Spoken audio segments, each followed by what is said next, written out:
the ultimate Eagles football fan? Well, you're in the right place.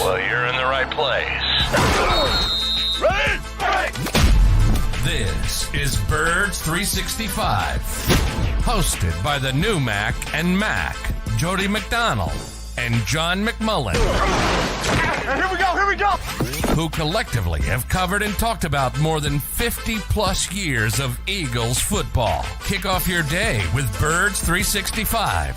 You'll get debate. We love to argue. You'll get the real story from inside the locker room. And you'll hear from some of the great football minds from around the region. You're about to become an Eagles insider. Get in the game. Join Jody Mack and Johnny Mack and join the football community that flocks to Birds 365. Birds 365 starts right now. Welcome to the NFL. Let's go.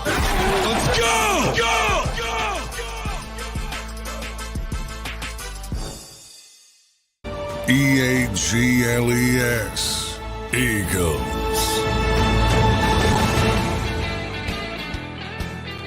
And a good football Friday, Birds fans. Thanks for streaming in with us here on Birds 365.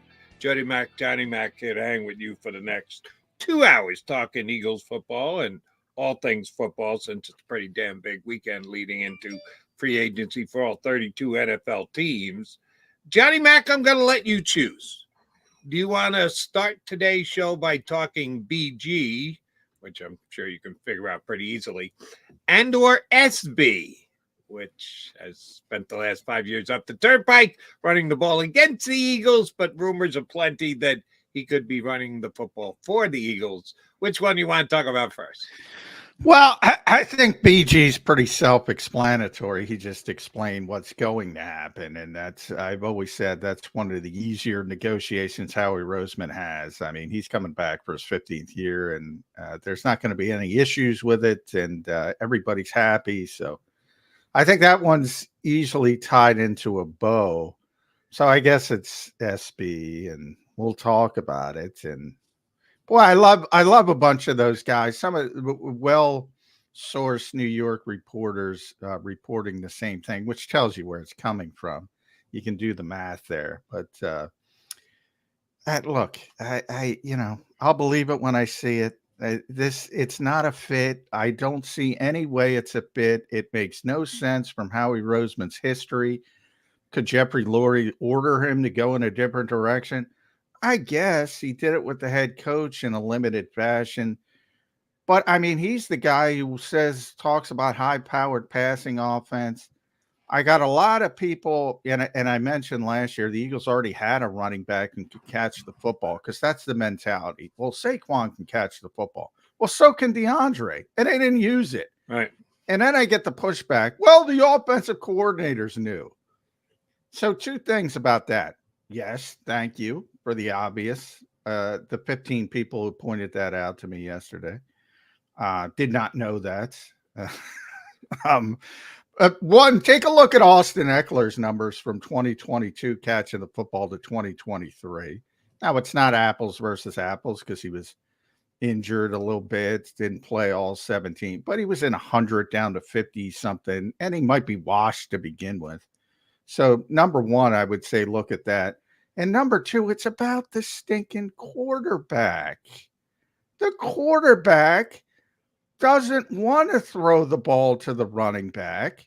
And it's not about that he can't because people get angry. It's because if you jump it off as the last option, you might get 5-6 yards. Occasionally, you might break one. Saquon Barkley might be able to break one more than most running backs. No question about that. But nine times out of 10, the quarterback you have is going to get more yardage, is going to do something better with the football. Do you want to change his whole landscape of playing the position in a year where he's got to get better and he's got to get back to where he was before? None of it makes sense other than the agent trying to the Cowboys are interested because the Cowboys are interested too.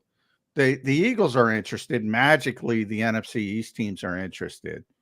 And they're trying to get the Giants to make another mistake and try to say, well, maybe we can build this thing around Saquon Barkley and give him another $10 million. That's my take on it. That's what I think is going on. I would be stunned. And look, he's a good player. That's not, but we know the valuation of the position. If he's in Philadelphia, he's got a really bad contract. Something went wrong. Nobody's willing to pay the guy. And you know, how high would the Eagles go? If you could push me, maybe I go to 6-7 million. Is he willing to accept that? That's a disaster if I'm Saquon Barkley. I just don't see the fit on any level. Well, here's what. Well, it all comes down to how you define it. If no one else is offering him 6 or 7 million, is it a disaster to sign with the Eagles for 7 million? No, it's not. That's the market, and it would just once again show that the NFL in general, not just the Eagles, but in general, is devaluing the running back position, which we could sit here and analyze and argue about whether it's the right thing, the wrong thing to do. It's the NFL make a mistake. It is what it is. And if the Eagles have one of the top offers, maybe not even the top, but if there's a couple of $1 million difference, yeah, I think Saquon's going to go where the money says to go. But if the Eagles offer is right there with anybody else's offer, he's a Philly guy. He's kind of on record that he's an Eagles fan. If they can sell him on a plan for him to get the ball as much here as he did in New York, well, then, yeah, it could happen. Here's the only reason why. Do I think the Eagles are going to go to last year? Barkley made $10 million under the tag. Do I think the Eagles are going to get there? Not a shot in hell. The Eagles are not paying a running back $10 million. Oh, no. Not happening. No. But if the market completely craters, and the Eagles are right there with anybody else, yeah, I think they can sign him. And yeah, I'm going to tell Jalen Hurts, my $250 million quarterback, this is going to be a more integral part of our offense going forward. If we have to make this the number one option on a certain call, on a certain play, yes, we want you to throw the ball to Saquon Barkley. We want to put the ball in his hands, whether you're comfortable with it or not, whether it's your first choice or not. No, we're telling you, if the new offensive coordinator can have a stronger hand on the tiller than the ex-quarterback coach, known the kid since he was 5 years old, the relationship just didn't work, and it was time to move on when they told Brian Johnson, your services are no longer needed. I'm okay with that, and I think Jalen Hurts better be okay with that. That just, hey, he doesn't like to do it. Hey, if you throw it to him, it's only going to be 5 or 6 yards, but Jalen can run for 5 or 6 yards, so why put the ball up in the air? If, as an organization, and that is certainly from Jeffrey Lurie on down to Howie Roseman, on down to Nick Sirianni, down to the guy who's actually going to implement it, the offensive coordinator. If they decide this is what they need to do to be a better football team this year, Jalen, get on board. Yeah, you have to be able to do that. You can't just go, well, no, I don't really want to do that. It's still, you still have bosses, Jalen, even though they lavish you with a very big contract. You don't get to dictate that this is not what I like to do. So, let me. But first of all, it's not about Jalen dictating. I don't think I don't think it accentuates his game as a football player. It's very similar to what I talk about with, say, L'Jarius Sneed on the defensive side of the ball. I don't think he's a fit for the Philadelphia Eagles in this scheme. Forget about the $19 million you're going to have to pay and the significant draft capital. I think you're going to put him in as a quarters, cover 6, cover 2 defense, and you're taking away what he does best.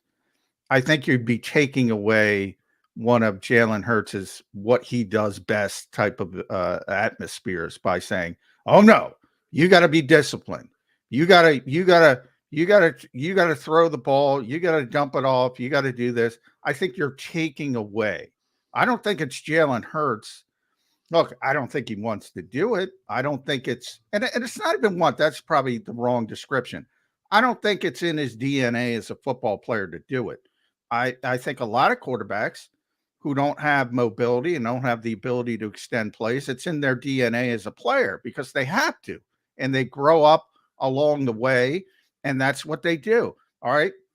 My first progression's not there. My second, let me dump it off. I know the running back's going to be right here. It's in their DNA as a player. It's not his DNA as a player. I think you're making him worse as a player by forcing him to do that. So it's not about Jalen. They don't not do it because Jalen Hurts says, I don't want to do it. If I said that, I apologize. That's not what I meant. I don't think it's in his DNA as a player. The Eagles are coming off a season where they had a very good running back coming out of the backfield, a proven running back. He was more proven in Detroit as a receiver than a runner. One of the reasons DeAndre doesn't want to come back is most likely, and he's obviously not going to get the market that he wants, is because he wants to be more involved in the passing game. And it's probably not going to happen here because you got to go get you got to go play. If that's what you want, you got to go play with a quarterback with that type of DNA. If Phillip Rivers was here, Nick Sirianni's favorite, yeah, I'll do it all day. I'd say bring him in. Not at $10 million, but you get my point. It's not about him refusing to do it. It's about making him a lesser player on purpose. I don't like that. I don't want that in the equation. I don't want that muddying the waters because he's got to get better at the things he can do well and sort of regressed in last season. That's my point. It's not about not wanting to do it. It's not about forcing them to do it. But if you're forcing L'Jarius Sneed to be a zone corner, well, you're not taking advantage of him as a football player. If you're forcing Jalen Hurts to dump the football off because he got a running back that can catch the football, I think you're limiting him as a quarterback. And just one more thing, and I know I apologize, Jody, because I got this like 5 times. He can be our Christian McCaffrey. No, he flipping cannot. Stop making that comparison. There is no evidence of that other than he was the number 2 overall pick. Look at his career in New York. Not even close. I'm sorry. Right. There's one Christian McCaffrey. He doesn't fall in too far behind McCaffrey if you're looking at the best backs in the National Football League. But to say he can be means equal. And no one's going to be equal to Christian McCaffrey. I agree with you on that. But here's my question about Jalen Hurts and his DNA as you lay it out. Where did he rank in the quarterbacks in the National Football League this year? Jalen Hurts took over as a starter when Carson Wentz talked his way out of town. You put it in its proper perspective. Second year in the league, first year as a starter. Yeah, we're going to evaluate it less harshly. The more he plays, the more you're going to put a spotlight on it. Then he had an MVP type season. Could have won if he doesn't get hurt end of the year. And then he had last year. I don't know about you, John, but when I evaluate a player, I look at the entire body of work. The most recent, most importantly, and then as you back up a year, less than the year before, but more than the year before that. And then the year before that, less than certainly the first 2 years. So the entire body work of Jalen Hurts, is he good enough for an organization to go, hey, it's not in his DNA. We better not try and do that. If they truly believe it's the way to go, which this is all speculatory on our part on a couple of rumors that, the Eagles got a big chance for Saquon Barkley. I get it. But assuming that, yes, they are interested in Barkley, and yes, the money is something that Howie Roseman would be ready to do. Has Jalen Hurts been good enough to say, well, it's not what he does well, so we better not even think about it? I don't think he's been that good. Boy, I think he has been. I mean, he was middle of the pack in the NFL last year. I don't agree with that. I know a lot. Where do you think he ranked in the starting quarterback just last year? No tie from the year before. You put the MVP season aside. Just last year, you think he was a top 10 quarterback? I think he was on the borderline. Probably I put him, and I haven't done my listing. I probably put him just outside the top 10, which is a disappointment, especially where he was the year prior. I get that. And where he was early this season when he was 10-1 in the MVP favorite. Even that, I think the recency bias, and it was bad. And again, it was so bad. I think people overjudge. I think they've gone too far to the other extreme. that he stinks. We had the one list where he was 17th. Give me a break. He's not 17th. I think he's still a top 10 quarterback. Did he play like it at the end of last year? Certainly not. But if you look around the league, I think he's still a top 10 quarterback. You saw the ceiling. Two different things here where you and I might differentiate. If you're talking about when, and I assume that we get these top 10 lists that we always love to argue about, I hope that the guys are doing it based on their career and projecting where they're going to go next year. If that's the case, I'm with you. I still think he's a top 10 quarterback. Just purely evaluating the way that he played last year, just 2023's results, for me, he wasn't a top 10 quarterback. He fell out of the top 10. Well, yeah, because of the last 7 games. So I think the entire year. Now, I'm not just talking about the last 7 games. I'm talking about the entire year. Your 17 games are your 17 games. Doesn't matter early, doesn't matter late. Some people would say late is more important, but I won't even do that. All games created equal over the 17 games last year. You should really throw in the playoff game, which he wasn't all I could have, but I won't even do that. Just the 17 games. You think he's a top 10 QB? Yeah. And again, I say borderline, and maybe I'd have to look, and maybe I'd put him out. Let me see where PFF had him. Maybe I'd put him just outside 11, 12, but he was in the range, is what I'm trying to say. Those last, what was it, 7 games, if you include the playoffs, they were an abject disaster. And I can't explain them. I wish I could. I don't think the Eagles can explain them. I've asked every way for Sunday. I don't think they know. We had Randy Mueller on. I think he had a great definition of what a coach does. You got to fix things. You got to fix things. And Nick Sirianni couldn't figure out a damn way to fix anything. So, that's criticism of the head coach. The quarterback couldn't find a way to fix things on the field, which is, hey, it's disappointing. It's worrisome. And that's part of the reason why I don't want to muddy everything. I want to get him back to what he does well, like he was playing his ceiling. We've already seen the ceiling. If the year prior was the ceiling, that's good enough. Oh, yeah. There were people hopeful of he would get even better. I get that. But if that is the ceiling, that's plenty good enough. That's plenty good enough to say, all right. And by the way, I'm building around my $250 million quarterback, not my 1-year running back. That's what the Giants have had Saquon Barkley for how many years now? For 6 years? 6 years? How's that worked out for him? Building an offense around a running back. How's that worked out for the New York Giants? It doesn't make any sense to me. But back to Jalen, and he was 8th. That's what I'm saying. He was 8th from PFF on the whole season, because people forget how good he was when they were 10-1, and AJ Brown was having 125. He set an NFL record, whatever it was, 6 consecutive games with 125-yard receiving. DeAndre Swift, who was a middling, let's be honest, back in Detroit, everybody's got him as DeAndre Swift is this. Now, I'm in the middle. You got the camp of Jeff Kerr, who says he stinks. You got the camp of the fans who says he's great. But now that it looks like he's going to leave, he stinks again. He was a pretty darn good player, and certainly had a career year. They did a lot of good things in that 10-1 start. Were the style points where they wanted them to be? Did it ultimately unfurl? So everyone said, well, they didn't have style points, and that's the reason it came unglued. Maybe it is, maybe it isn't. I don't think anybody really knows.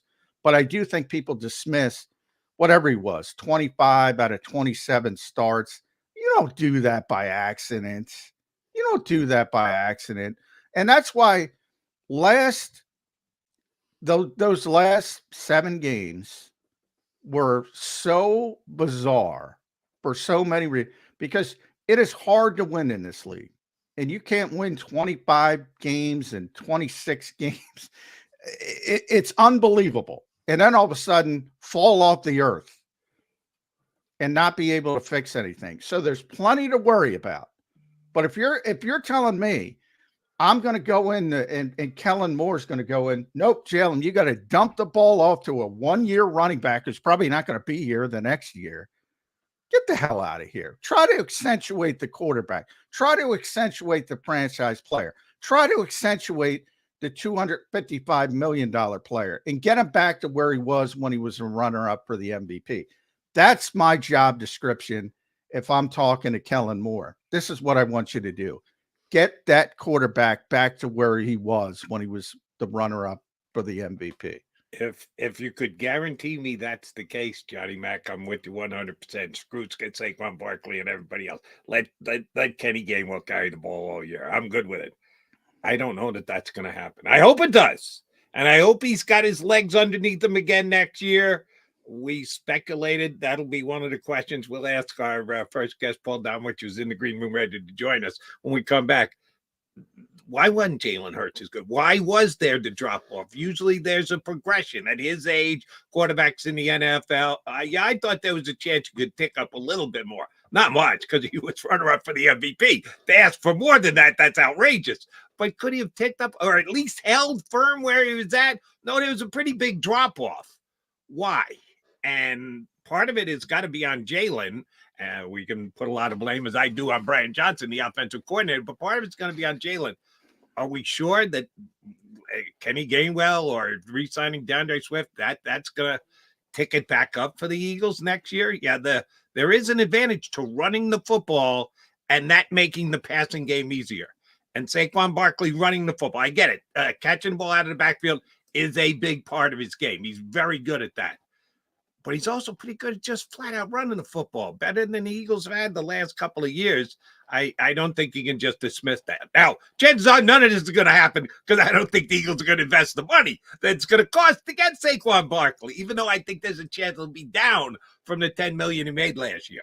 But just on philosophical basis, we can't do it because it's not good for Jalen, or I don't buy that. All right, Paul Domowitch is going to join us next from 3013 and JAKIBSports.com.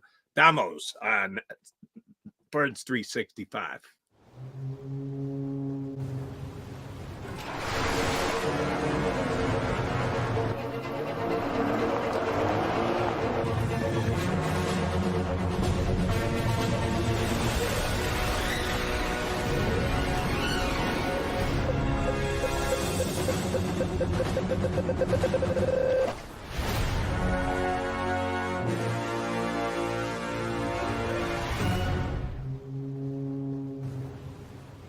Imagine for a moment that you went to work today and when you came home, you were catastrophically injured. Your life and your family's life. That's what happened to union construction worker Mike Little. I was scared of what the end was going to be, but to be 100% honest with you, I knew I was going to be all right just by talking with Brian. In my heart, I just knew everything was going to be all right. Call the firm and find out why they say, "We got this." Call 215-458-2222.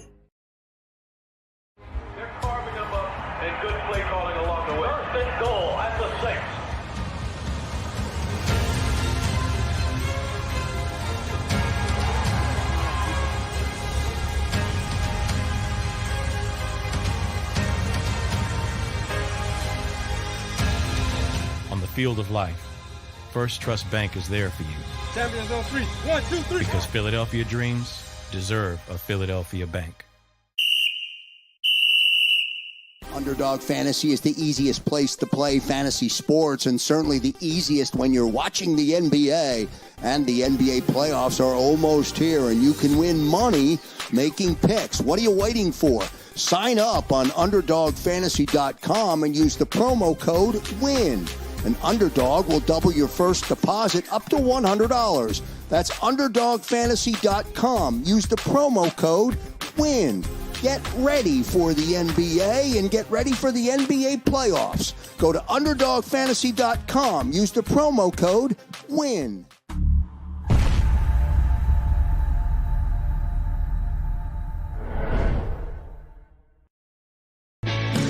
Hi everybody, my name's Jason Lombardi. I'm an inspector at DryTech. At DryTech we offer three major services, the first one being basement waterproofing. The second service we offer is foundation and structural repairs. And then the third service that we offer is mold remediation. If you feel you are having a waterproofing issue, give DryTech a call or check us out online.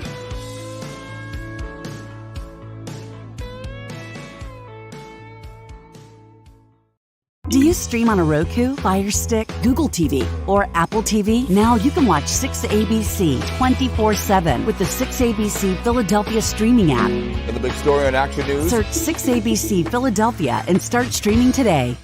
EAGLES. Eagles.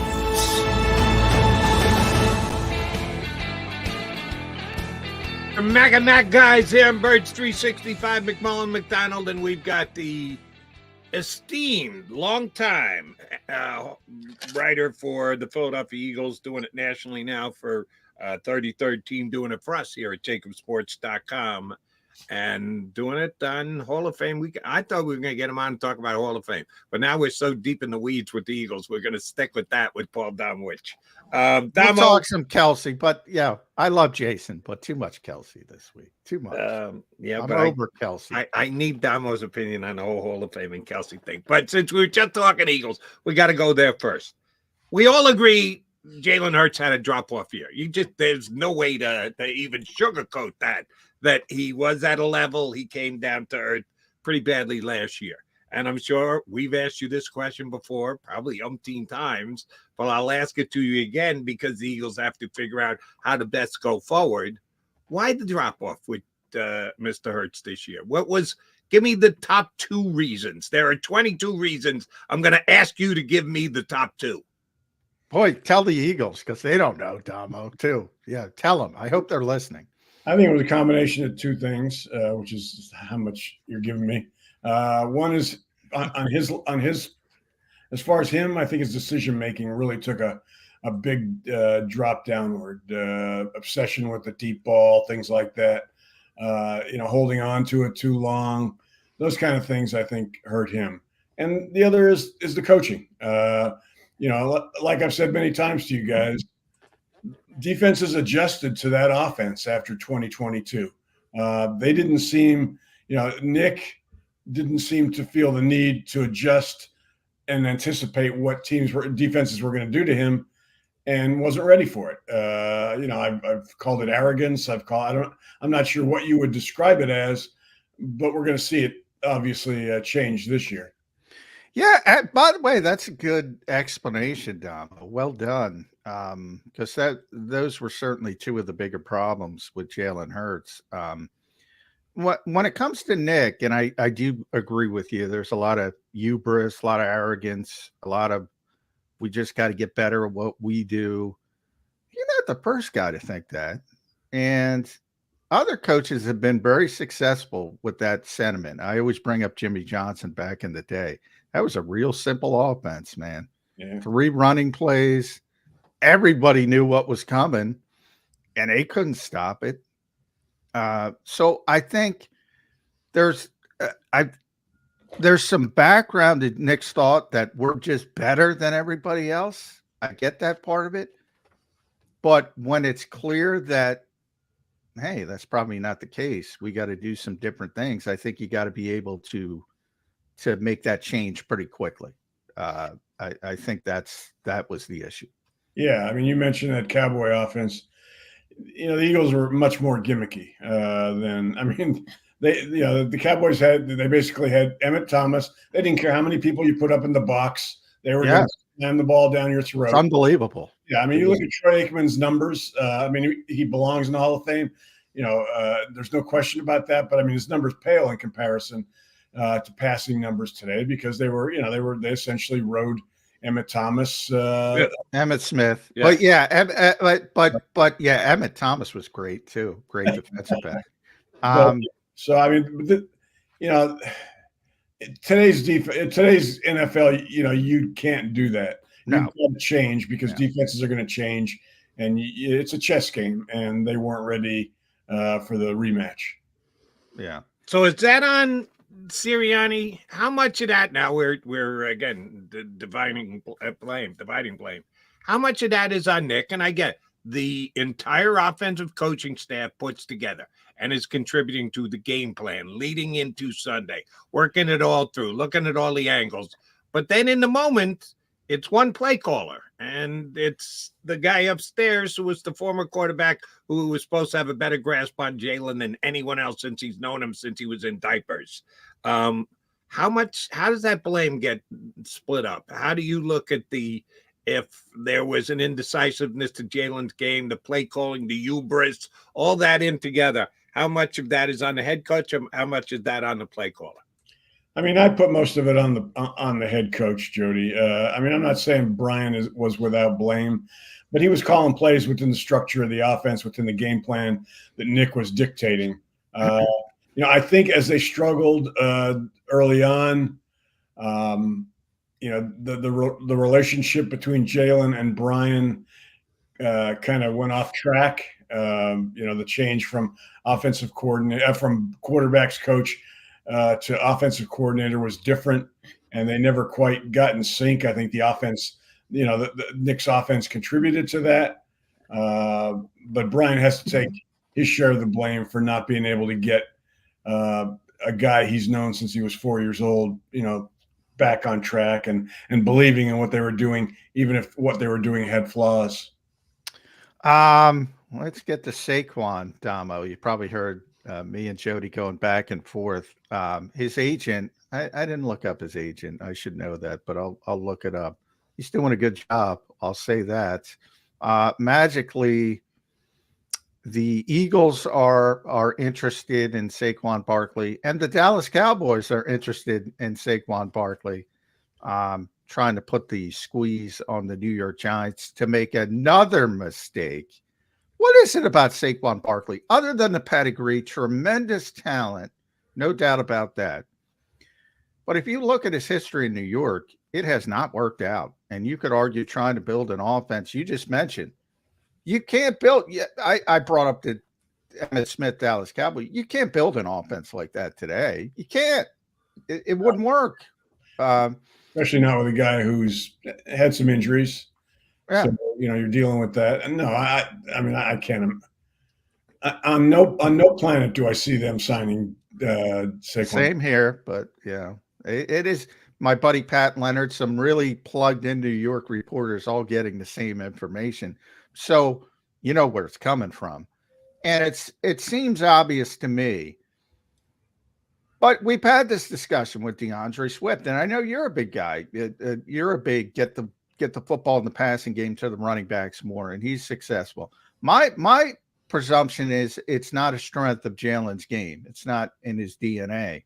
I compared it to L'Jarius Sneed as a corner.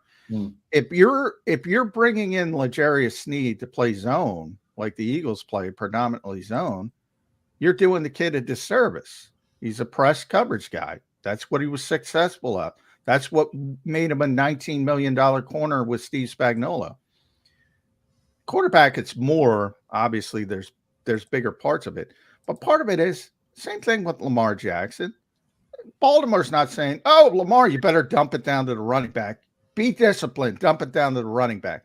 The strength of their game is extending plays. And by the way, if they take off themselves, they're probably going to get more than said running back, no matter who it is, whether it's Saquon Barkley, even Christian McCaffrey. Statistically, they're going to get more. Why is everybody so intent on forcing Jalen Hurts to be somebody he's not? I want to accentuate what he does well.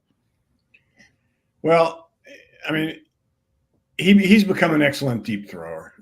Except, I mean, during that 7-game stretch at the end, his numbers were horrible because teams just wouldn't let him throw deep. And that's what's happening in the NFL if you look around. I mean, that's why, John, that's why safeties suddenly are becoming this year's running backs. Yeah. Going to pay money for them. Just cover two, everything. Yeah. Right. So, I mean, you've got to be happy taking the, short stuff, throwing underneath. And I don't care if it's not part of Jalen's game or if he's not happy throwing to running backs. He's going to have to learn how to do it. It's not difficult to learn. I mean, he's got, he's got Gainwell is an outstanding receiver who's not just a dump it off guy. I mean, he can run routes. He lines up outside. Great receiver at Memphis. Yeah, exactly. I mean, you got to take advantage of that because, he at the end last year, he just kept wanting to throw deep, and as we saw how that backfired in a few games. They're just not going to give it to him. So he's going to have to learn to be a different kind of quarterback as teams and defenses adjust to both him and as the league changes. So let me ask it to you in a simple choose between two way. If the Eagles have the choice, they decided we need an upgrade at running back. That's something we have to factor in to be better, to take a little pressure off Jalen. And the number's the number, $6 million, $5.5 million, whatever it is. And you have your choice of Derrick Henry or Saquon Barkley. Derrick Henry, certainly the better running back, carrying the football, just banging straight ahead, or a guy like Saquon Barkley, who's better at catching the ball out of the backfield, but it's not in the quarterback's DNA. You're paying the same amount for both guys. Which one you taking, Derrick Henry or Saquon Barkley? They're not going to sign either one. I mean, Derrick Henry is at the end of his career. Look at. I love the incredulousness. I'm going to make up a word of Dama. I mean, look at them. Look at the rest of the league. Nobody is paying, especially them. They were one of the first teams to realize you don't pay running backs. You can pick one up on day 3 of the draft. It's not going to be no matter who even if Gainwell wasn't there, even if they had nobody, they still would wait. Either pick up a free agent cheap, pick up one, like I said, on day 3 of the draft. They are not going to spend a lot of money on running backs in free agency. If they do, I'm going to assume somebody's got Howie under lock and key. He's a hostage because look, I said before, I guess it's possible because Jeffrey Lurie, we heard Nick Sirianni how many times say, this is my offense, this is my offense. And all of a sudden, Jeffrey said, guess what? It's not your offense anymore. You want a job? All right. Bring somebody else in. I guess he could say to Howie, all right, we've done this for years. It hasn't worked out to this degree. You got to change. But Jeffrey's the guy he's the one where he knows you have to have a high-powered passing game, and he doesn't want to build around a running back. It's just none of it makes sense to me, Dama. Plus, none of it. Their attitude with the running game has always been, it's your line, it's your offensive line that determines the success of your running game, not the quality of your running back. I mean, that there's a level of running back that's going to be good enough to gain yards in any offense that's got an offensive line like that blocking for it. Yeah. And Damo's incredulousness sounded a little like Nick Sirianni to me, that his offense. What do you mean questioning my offense? My offense. A little hubris there. But since you've already got it figured out and the Eagles are not going to either spend and or use resources, who is that starting running back the Eagles are going to get with one of their 5th-round picks this year? A name to be determined. I mean, nobody that's going to knock Alexander Madison just got cut. He's more likely to be here. There you go. Got cut this week. Yeah. It's not. They don't. I mean, they're going to go find somebody that they think is sufficient to gain yards behind that line. They're not going to go spend a lot of money. I mean, they got so many needs right now. Plus a quarterback that's going to start to make a lot of money. Take up a lot of cap space. They're not going to waste money on a running back. That I can buy into because they have issues across the roster and they're in good salary cap space, not great salary cap space. So prioritizing building a 53-man roster, you can't be overspending at the running back position. That one we will agree on. All right, we had some debate earlier in the week, Damo. You are our guy here in Philadelphia as the Hall of Fame selector. Jason Kelce, I think, is, and I use this word definitively, a lock to make the Hall of Fame. I think he's a lock. I think he is definitely getting in. Mm-hmm. I do not believe he's a lock first ballot Hall of Famer, which I've heard some people say. You've been there for years, part of the conversation, saw the results thereafter, how much a push is made for a guy his first time up. The average is usually over the last, I think I went back 13 years because that's how long Kelce played. The average is like 1.5 first ballot guys each year. It's not 2, it's more than 1, so it's somewhere between 1 and 2. What are Jason Kelce's chances of getting into the Hall of Fame on the first ballot in your eyes? You know what? Antonio Gates did not make it this year. I mean, what does that tell you? I mean, see, the problem when people say he's a lock first year, they have to realize football's voting system is different than baseball. Baseball, you get what, 70% of the votes, you make the Hall of Fame. Doesn't matter if 20 guys got that many. Yeah. You're in the Hall of Fame. There's 5 spots every year. There's 50, there's guys that have been finalists for, people like Torrey Holt. And you look at the list of last year's finalists, the defensive end from Jared Allen. Guys like that have waited 5-6 years. They've been finalists. So that's going to make it difficult. Plus, he's like you said, he's a lock.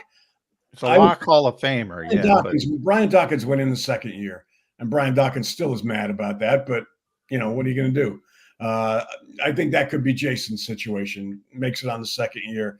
A lot depends on, like I said, who are the other finalists when he's eligible in 5 years. What other first year, who else is retiring this year? Is Jason Peters retiring? Is he going to be eligible the same year as Jason? You only got 5 spots. That's why you can't say, like in baseball, this guy's a first-year lock. Now, because you're a selector, and I know you guys, all of you, I know so many of you, and you all take it very seriously. But I think there's a human nature aspect to Jason Kelce. I brought this up last week and people killed me. I think Fletcher Cox, because he may retire, is one of the best players in Eagles history. He has a more traditional, I think he's a borderline Hall of Fame candidate, and maybe he's got to play a little bit more to get over the top.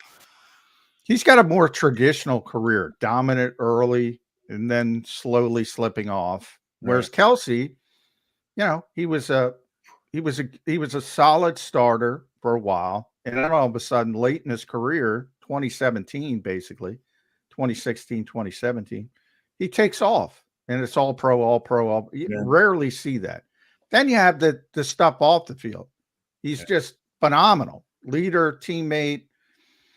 Whereas Fletcher's he's a good leader, but he's more of a gruff guy. He'll tell reporters you're a clown on the way out the door. He's not going to make us feel good at times. He says he doesn't like football. So at times he's just really good at it. When he's got a bye week, he'll say, I'm not watching football. I want to get the hell away from it. But he's a really good player. And you brought up Jason Peters. Now, Jason Peters, and even Kelce, how long has it been? Every single one of these guys, Lane John, I remember Brandon Brooks at his retirement speech. They speak in awe of Jason Peters. Even Kelce mentioned him.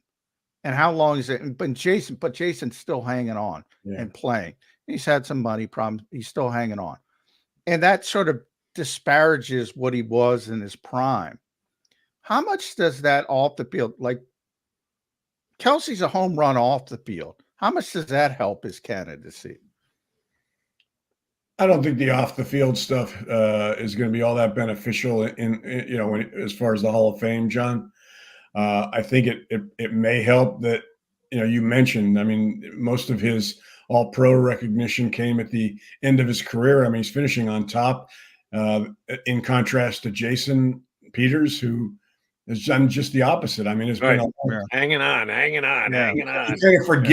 You kind of forget that this was a guy that Howard Mudd once compared to Walter Jones, who was the first ballot Hall of Famer. Yeah. So maybe that hurts him. I don't know. But Jason, Jason's had such a. There's not a career like it. 2016. He thought he was going to get traded. Career. He said there was the only guy in the organization that still wanted him was his position coach, and then he goes and corrects what he was doing wrong and ends up running all pros almost every year the rest of his career. So, he's the most athletic center I have ever covered in 40 years. Oh yeah, well that no question about that. Undersized guy that by the way, I think he's a no doubt. I think he's a lock, no doubt about it, Hall of Famer. Right. Don't get me wrong, but I think because we were talking about Fletcher, and we'll see if Fletcher retires. Yeah. Boy, I don't think he gets the credit he deserves for his status in this organization at times, and I don't know why. because No, I got it from you, John. You said he's a better Eagle than Jason Kelce. That's what you said, buddy. I think he's a better football player than Jason Kelce in his prime. It's like I always say, I do my top 25 list of best pure football players every year at Dama. A.J. Brown, to me, is the Eagles' best pure football player right now in this snapshot. For years and years and years, Fletcher Cox was the Eagles' best football player. Just best pure football player. And he's not anymore, but he's still solid. And Jody was the one who called him, and it was a very bad defense. So it's like the tallest short guy at the circus called him the most consistent Eagles defender even last year. I said, I thought about it, and I said, you know what? You might be right. And you can certainly make the argument. I don't, and you've been around the Eagles longer than me. I don't think he gets the credit he deserves. You know, is he better than Kelce? That's the question. We know that Kelce is officially done. There's a better than 50% chance Fletcher Cox is not going to play for the Eagles again next year. Most likely retirement, maybe go somewhere else. Their careers end at the same exact juncture. Who is a better Eagle, Jason Kelce or Fletcher Cox? I mean, I'm going to say Jason. You know, Fletcher, I mean, I have great respect for Fletcher's career. You know, in 2018, he was the second best defensive lineman in the league behind Aaron Donald. Had an all-pro year. I thought he was going to take off from that point. He did not. You know, he did not, fall off the map, but he never was as productive, as unstoppable as he was in 2018, the rest of his career. I don't know why, but that's 5 years after that. So, I mean, that kind of... Yeah, like I said, he had the more traditional career. Jason's career is so unique. And but take the Hall of Fame out of it, just locally, certainly locally, the off-the-field stuff. Jason's the ultimate Eagle, Jason Kelce. I mean, you put Fletcher in the Mummers outfit and give him that personality, and I think it's different. So I think certainly locally, that's part. Nobody, and I say it all the time, I wrote it, nobody gets Philadelphia better than Jason Kelce. Nobody. Yeah. So maybe it doesn't help the Hall of Fame case, and he doesn't need the help, by the way, because he's a Hall of Fame player. But locally, oh yeah, I mean, Jason Kelce's personality and everything off the field, yeah, that gives him a leg up. I mean, I just said AJ's in the prime of his career, so it's a little bit different. Is anybody sitting there saying AJ is the best Eagle? He is. They might know it, but he certainly doesn't have the cachet of Jason Kelce. I that's not even close. And people criticize AJ because they think he's a diva and he's complaining and all that stuff and the social media stuff. Yeah, I think the off the field stuff certainly helps Jason locally. Absolutely. When you say locally, are you talking about fans, media, everyone? Fans, media, everything locally, the whole ecosystem. Yeah, I'm gonna give the media more credit than that. That they're not going to choose someone who's not as good a football player on the field. Nobody's a great football player. I'm not. I feel like you're trying to say I'm downplaying Jason as a football player. The Eagles have a bunch of great. Either that, or you're over-evaluating Fletcher Cox. Pick or choose. Either way. Well, I'm talking about Fletcher Cox in his prime. I'm not talking about Fletcher. That's why I try. Often people, and maybe I don't explain myself correctly. He had a more traditional career. Generally, does traditional make it better? You said he had a better career. You said you believe Fletcher Cox had a better career, Eagle career than Jason Kelce. I think at his height, I think at his height, he was a better, more dominant player at his position than Jason Kelce at his height of his career. And that probably lasted 3-4 years. Damo put the apex at 2018. At Kelce's best 3-4 years, I think Fletcher Cox was a better pure football player in that window I think he reached a higher height as a football player than Jason Kelce. Yes. Then I'll take how that. did he only make one first team All Pro? Well, And Kelce made 6. Well, he made 4 All Pro teams, I think, Fletcher. I don't know. I'd have to look it up. And 1 was first team, 3 were second team. That doesn't come close to me. Yeah, I get it, but that's what I'm talking about. Part of Jason's allure is some of the other stuff. And I think if you put on the Mummers app, put it on Fletcher Cox, maybe you got 6 or 7. That's what I'm trying to say. I think the unique. You think first team All Pro voters are affected by a Mummers outfit? Hey, I got a lot of respect for those guys. I talk to Rob all the time, all our Rob Monty all the time.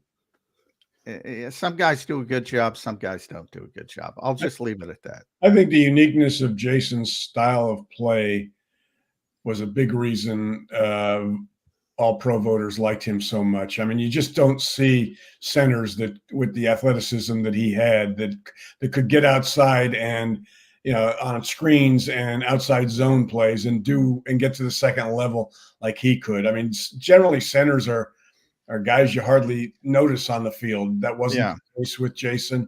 There are only, I think, 10, 11 pure centers in the Hall of Fame.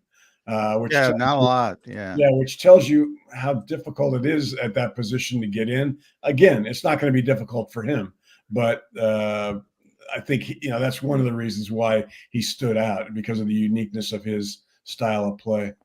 Yeah, and Clark Judge, I had him on my show the other night, said last time a center got in first ballot 42 years ago. Yeah, that's a while. Jason's bumping up a pretty good hill if he's going to be getting in the first time.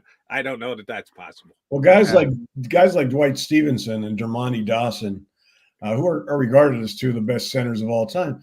I mean, you look, they one was, I think, a finalist for 4 years before he got in, another 5. Again, I don't see Jason having to wait that long. Yeah, it's just the reality. A lot of times within the voting, and I think you saw it this year with Antonio Gates, he did not get in when everybody expected him. And who's the other first timer, the edge rusher from the Peppers? Yeah, Peppers. He was a slam dunk. I thought both were going to go in. I think a lot of voters felt there was a logjam at wide receiver, and I think that helped Johnson get in. Andre Johnson as this year, because teams said, okay, well, I'm just guessing how voters thought, because it's a secret ballot, but that some thought, Yeah. And I think all Hall of Fame guys. I was just looking up, like, I don't know if we can take those 6-7 years. And by the way, now, Jason Kelce. Let me emphasize this: Jason Kelce is one of the greatest Eagles of all time and is a future Hall of Famer. But I think there is, like, to me, the best center in football this year was, and I've been talking about him for years, was the guy in Detroit, Frank Ragnow. Unbelievable player. Creed Humphrey in Kansas City. Sometimes, and I covered one of those centers in the Hall of Fame way back. I got to meet him, didn't really cover him, with Mick Tinglehall. It took him, he was a seniors candidate, took him forever to get in the Hall of Fame. Sometimes you make an all pro and it's not like the Hall of Fame guys. Then it becomes osmosis. All right, click it off. And all of a sudden, all pro. Jason's a great player, but he was all pro this year. And I know 2 centers were better than him. So, in my opinion, as I get ready for my hate mail. And I don't think you deserve hate mail, but you made a judgment call and said what you said. And here's where I can go agree with you, John, that, the fans here in Philadelphia, if you want to directly say the fans in Philadelphia are underselling Fletcher Cox, and he's not above a guy like Jason Kelce because Jason Kelce shows all that personality. I got you. National writers making decisions on national positions. I don't think that they're going to vote Jason Kelce over somebody else for a first team All Pro because he's a good guy in the locker room. That's not my belief. Maybe I got more faith in the national writers like Paul Domowitch, who's a Hall of Fame selector, in being able to I have separate confidence in a guy's Damo. personality. I want to put that on the record. I have confidence in Damo. But if I had an all-pro vote, I've lobbied to get one from Rob, and I'll lobby again, I would have voted for Frank Ragnow to be the all-pro center.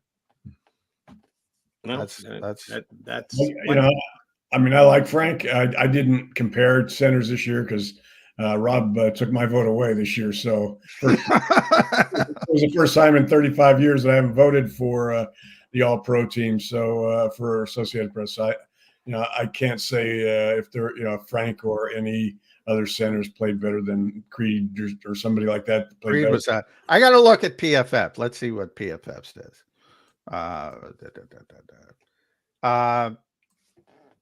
Jason was 6th.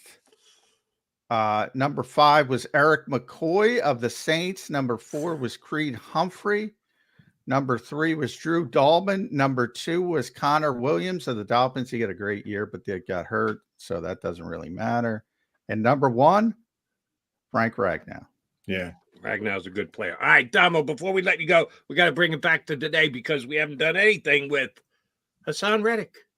He is supposedly still out there shopping to see if a team wants to pay him what he wants to be paid in a renegotiated contract. We're getting Saquon Barkley rumors up the yin-yang, but we're hearing nothing on Haason Reddick and teams that might have interest in him. We are debating on where the Eagles are going to spend their free agent money. Are they going to go more heavily, go above their comfort zone at running back or safety or linebacker? What the hell are they going to do at defensive end if they find a taker for Haason Reddick and the team gives them a second-round draft pick? And Haason goes, you better pay me the damn $25 million, because if not, you told me to go out and shop. It was your idea for me to go out and shop. They're giving you a legitimate offer. Now you got to let me go. Who the hell's going to rush the passer for the Eagles? What are they going to do if all the dominoes fall in place for Haason Reddick to be traded?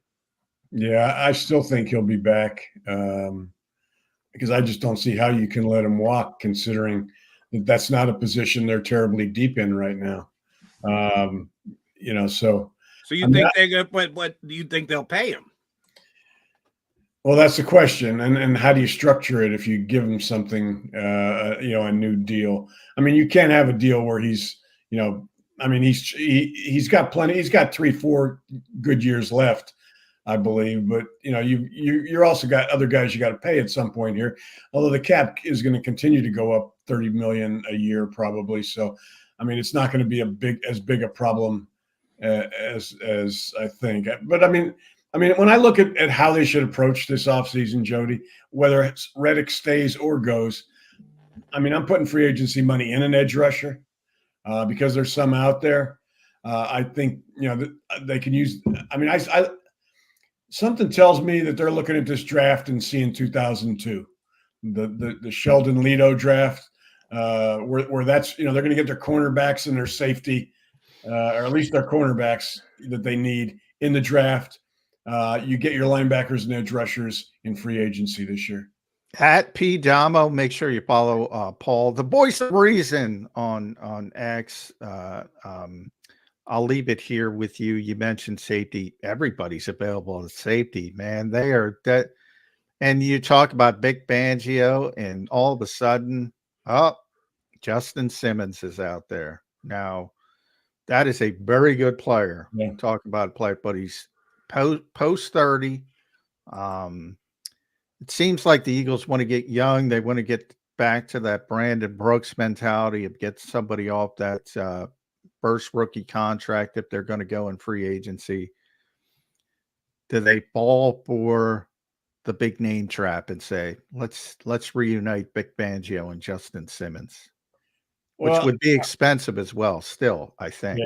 Yeah. I mean, there's a lot of good young safeties in this class. I mean, guys like Cameron Curl and Julian Blackman, Jordan Fuller. I think he's the best fit for the Eagles. Yeah, the question is, how much are those guys going to command?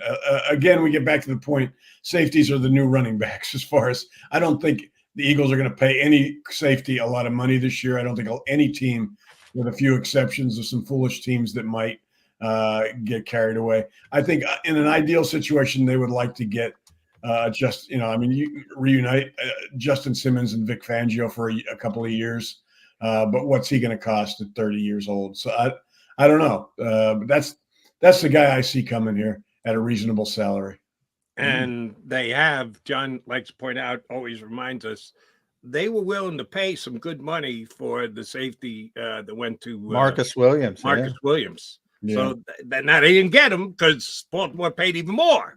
But they were in a pretty high neighborhood for a guy like him. I think there's a better chance they pay more than they usually do for a safety than they do for a running back, which could bring us all the way back to Saquon Barkley. Do we really want to do that dance again? No, I think we ran that one right into the ground. Damo, always a pleasure, buddy. Thank you much for hopping in and your Hall of Fame expertise today. Thanks, bud. Thanks, guys. Take care. Thanks, Damo.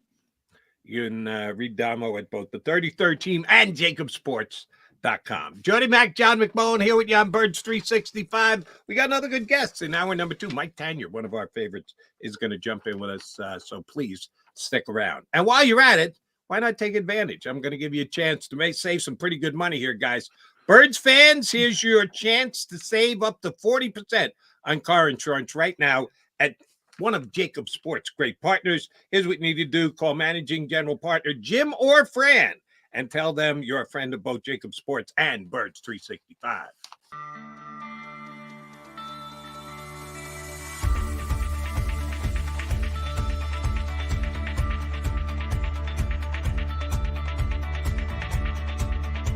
Hi, I'm Jim Muehlbronner, Managing Partner at Del Val Insurance Group. Give us a call. We're a local, knowledgeable agency, not an 800 number. Go Birds!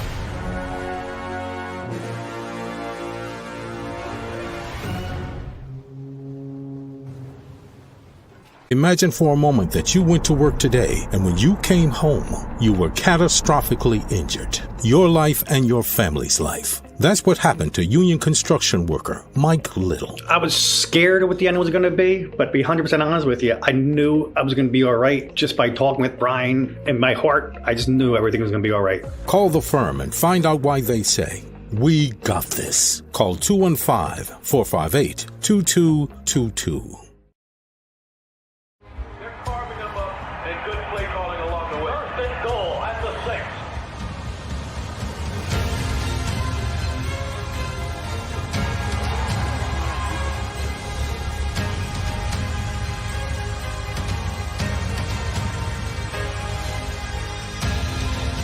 Field of life, First Trust Bank is there for you. Champions on 3. 1, 2, 3. Because Philadelphia dreams deserve a Philadelphia bank. Underdog Fantasy is the easiest place to play fantasy sports, and certainly the easiest when you're watching the NBA. And the NBA playoffs are almost here, and you can win money making picks. What are you waiting for? Sign up on UnderdogFantasy.com and use the promo code WIN. An Underdog will double your first deposit up to $100. That's UnderdogFantasy.com. Use the promo code WIN. Get ready for the NBA and get ready for the NBA playoffs. Go to UnderdogFantasy.com. Use the promo code WIN.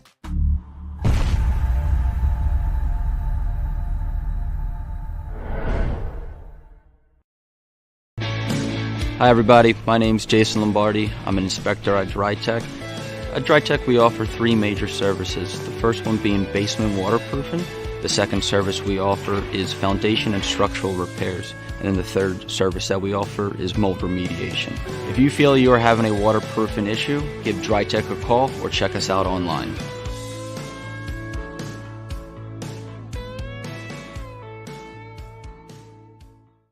Do you stream on a Roku, Fire Stick, Google TV, or Apple TV? Now you can watch 6ABC 24/7 with the 6ABC Philadelphia streaming app.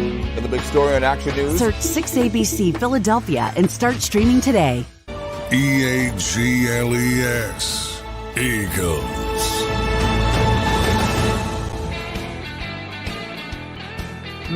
Maga Mac here with you on Birds 365 Football Friday, the Friday before legal negotiation, aka legal tampering, which I swear I read an article put on NFL.com. Now, an individual writer doesn't get to wholly speak for the NFL, but it was on NFL.com, their website, who called it legal.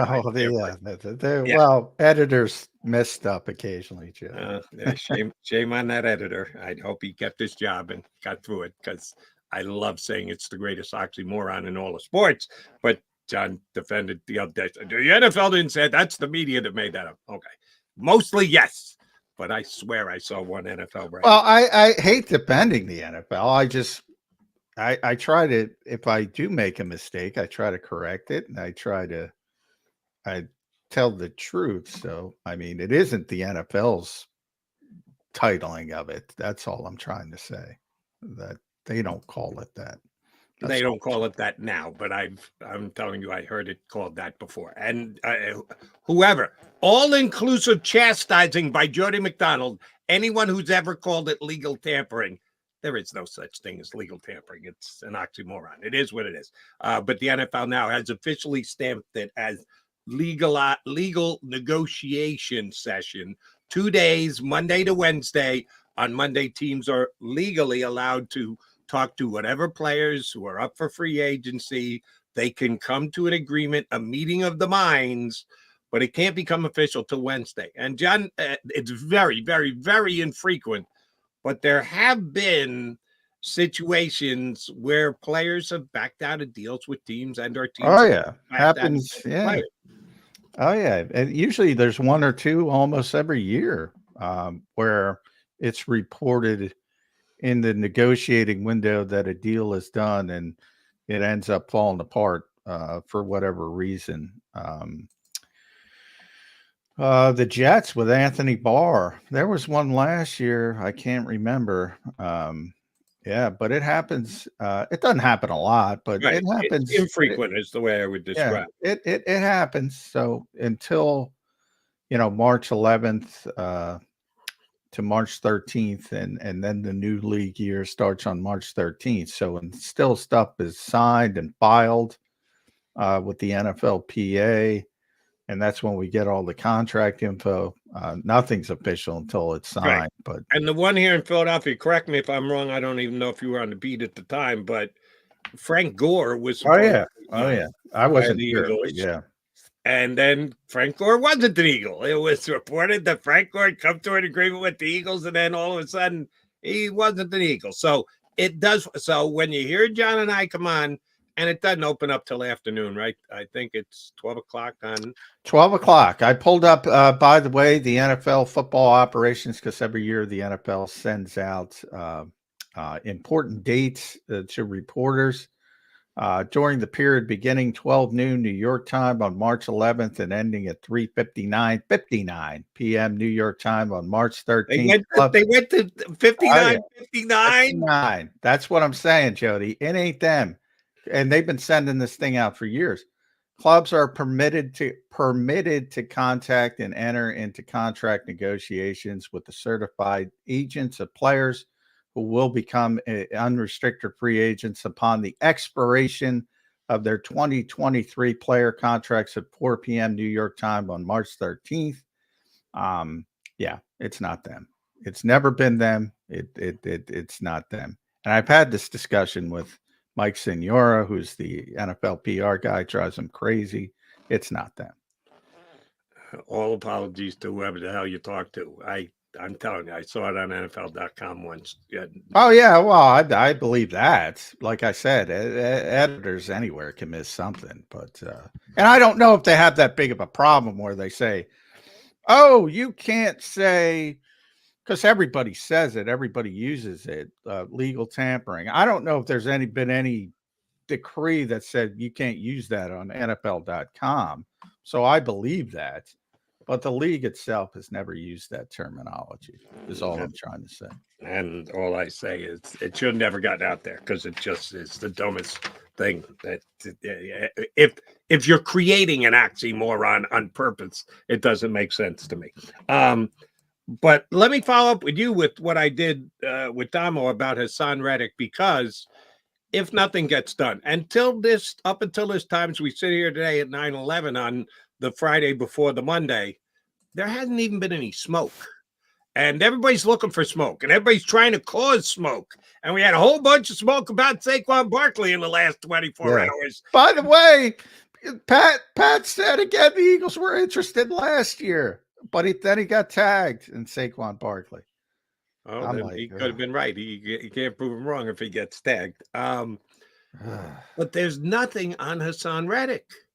And what happens come Monday when Haason Reddick is still sitting out there in the ether? That the Eagles, first of all, I'm 99% sure you and I discussed it.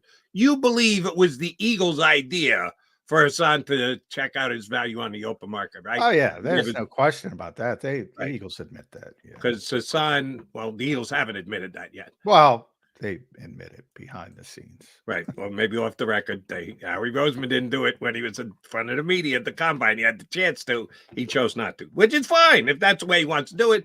But I thought it was very telling that Reddick came out after the story leaked by the Eagles, and it was granted permission.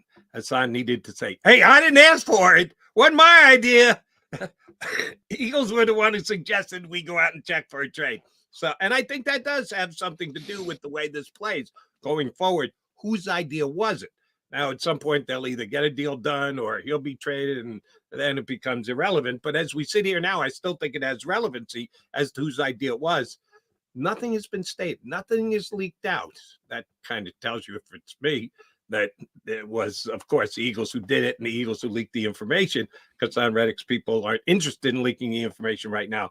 But the fact that they're not means maybe there isn't a team out there that's willing to go to $25 million. Maybe he's got his sights over. Well, that was the Eagles' hope. That was the whole plan. Could very well be playing well for the Eagles, but here's the problem. We get to Monday, we get to Tuesday, we get to Wednesday, we get to Thursday. Guys start signing with other teams, and Haason hasn't found a deal that he likes yet, and or come back to the Eagles with his tail somewhat between his legs. What do the Eagles do starting Monday? A name that's been thrown out by John McMullen and many others, Andrew Van Ginkel, former edge guy who played very well, stepped up, took a big step up in his career last year under Vic Fangio in Miami. Do they try and string him along? Do they say they've got some interest? Could they sign Van Ginkel and still retain Haason Reddick? If the Reddick thing isn't settled by Monday, what do the Eagles do as far as pursuing defensive edge guys? I think it's going to be settled rather quickly. I'm not going to say Monday, but I think it's going to be settled quickly one way or the other, because he is going to be a big ticket item. So, teams have to budget for those guys pretty early in the process. You don't see $25 million players in June, so it's got to be done relatively early in the process. So I think the Eagles. So you think the market will dictate the smoke? Yeah. Okay. Yeah. And the Eagles are well aware what's going on. It's like right now, it's like a duck on the water, serene on top, but churning underneath. There's a lot of stuff going on for everybody. Look at Buffalo. Buffalo's basically done their whole offseason before the new league year starts. There are good teams with concrete plans, and the Eagles tend to be very ducks again. I'll say a lot of ducks in a row. They have their ducks in a row. There's stuff going on. They have a good handle on what's going on. And I think you'll see, because he's a big ticket item, as I said, that's not something you can do in June. So right. That is going to be a major motivating factor in the next 48, 72, however many hours you need to go. But it can't go forever because there are going to be guys who come off the board who are just going to say, this is, my agent says this is the best deal possible. Do I really want to wait to see if the Eagles will up their offer? No, they're going to grab the money. So there are two forces at work here, and one of them works for the Eagles. The other one works against the Eagles, because when you're a free agent, you can sign as soon as you get to Wednesday with whoever you want for as much money as you want. And that doesn't necessarily have to be the Eagles. Yeah, and that's why that legal negotiating period is so important. I mean, most of the major deals you're going to know before March 13th, most of them. You know, back in the day, Jody, you remember when guys used to go on free agent tours. They would go around from different city to different city. Nobody does that. Very few. Occasionally, after the first wave, you get a guy who takes a couple visits and trying to find the right fit. But man, it's just bang, bang, bang. You know, guys are just signing. And as you said, not official until the 13th. We only have to turn back the clock 1 year. TJ Edwards signed with the Chicago Bears within minutes of when you were allowed to sign. The announcement came out that he was signed with, I guess, that legal tampering. And that was on Monday. That was an announcement. That wasn't the Wednesday thing. So I'm guessing, I'm going to go out on a limb here, and if the NFL wants to reach out to me and give me a hard time, I'm going to say I believe the Chicago Bears tampered with TJ Edwards. I think they had conversations ahead of time. I don't think they, this is TJ Edwards. You'll put that on the table? All right, count us in. And they did that. I said the real oxymoron of legal tampering happens in Indianapolis, not March 11th to March 13th. No. So that's where there's already been conversations that have been had, but they'll be firmed up on Monday starting at 12 noon, and then they become official on Wednesday at 4 o'clock. And I know we've talked so much about Jason Kelce over the last couple of days and Fletcher Cox indecisiveness. I don't want to sound negative. Fletcher's he's got the power right now. He can handle his business however the hell he wants to handle it, whether it's coming back with the Eagles, whether it's assessing free agency, whether it's walking away. Love you any way you do it, Fletch. But the fact that we don't know which way you're going does throw things kind of up into a tizzy. And Brandon Grant coming back, and understand all that is important. So is Haason Reddick and Saquon Barkley potentially coming here. Yeah, that's a fun, debatable topic. Do I really think it's going to happen? No. They really need to get Haason Reddick back in Eagle Green. They can't let him be forcing his hand on a trade out of town. That's kind of the most important thing, at least the way I see it for the Eagles over the next couple of days. All right, we're going to talk Eagles and all things NFL with one of our favorites. Mike Tanier, NFL reporter, is going to join us next here on Birds 365.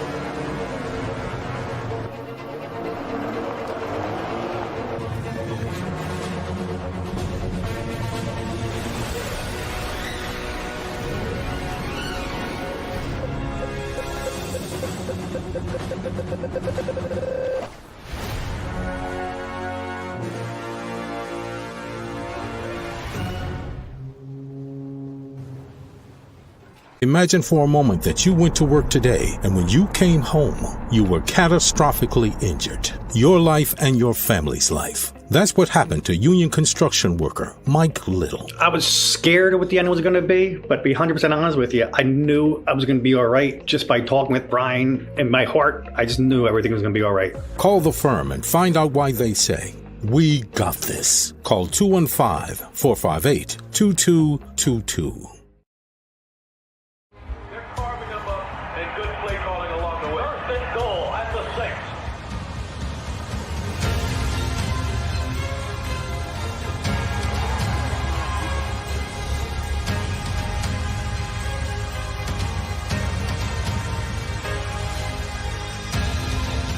Field of life, First Trust Bank is there for you.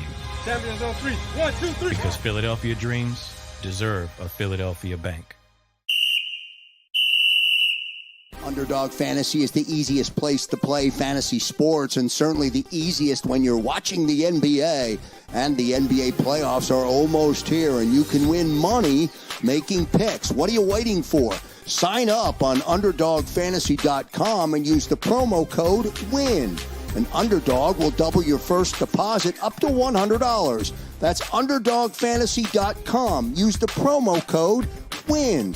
Get ready for the NBA and get ready for the NBA playoffs. Go to UnderdogFantasy.com. Use the promo code WIN.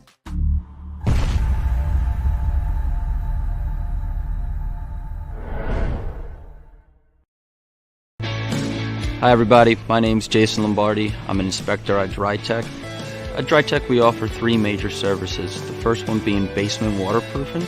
The second service we offer is foundation and structural repairs. And then the third service that we offer is mold remediation. If you feel you are having a waterproofing issue, give DryTech a call or check us out online.